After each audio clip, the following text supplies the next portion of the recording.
Hello my beautiful fragrance family, Dustin here, Fragrance Fan. Go ahead and do me a solid and click that like, comment, subscribe. Don't forget to hit that bell notification. I'm just going to keep on giving you guys these budget-friendly fragrance reviews, $48 to $100 range. Most of these, way less than that. And a good number of these you find at your local rack stores.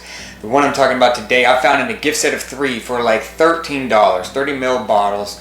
I've talked about this one before, but I'm going to do it again today. And I'm talking about the House of Ocean Pacific.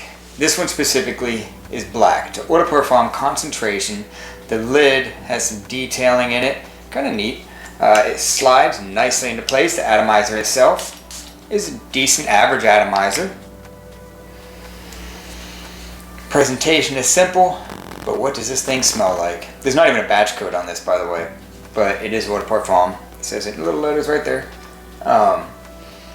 So this has a unique note in it. It has a tomato leaf note, which kind of can be like a viney, earthy type of a note. Mainly what you get out of this is a citrusy, rose, semi-sweet, sharp, creamy sandalwood with a lot of pepper, a lot of black pepper. So it's a citrusy, black pepper, semi-sweet, woody, creamy fragrance. It's sharp. It's a bit sharp at first. In the air, it isn't so bad, but like up close when you're spraying it, it can be a little bit sharp, but it's nice. It's not too sharp to where it's extremely abrasive, but that sharpness is there, and I think the sharpness kind of gives it character. I'm not re-recording because of that stupid dog of the neighbor. That thing will not stop barking. A lot of times very late at night.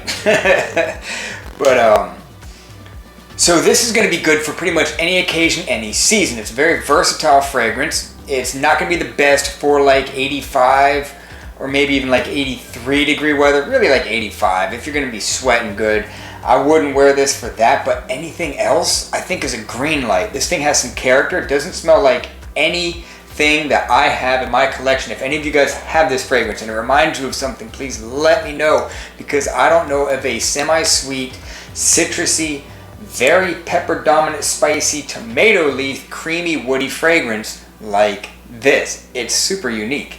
Performance on this thing is actually impressive. The sillage is very impressive. This thing is loud. It's way more than average, approaching beast mode as far as loud.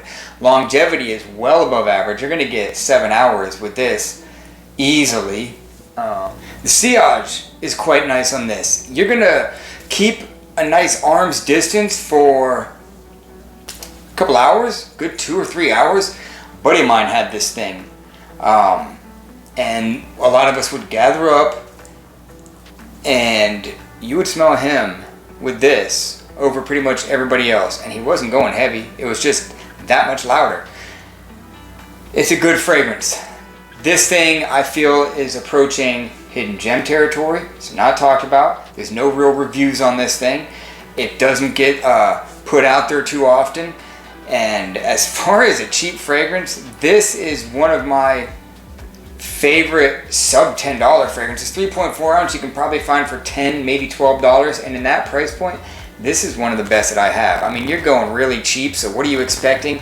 This thing far exceeds pretty much everything of any $10 to $15 fragrance. There's like hardly anything out there that comes close to this.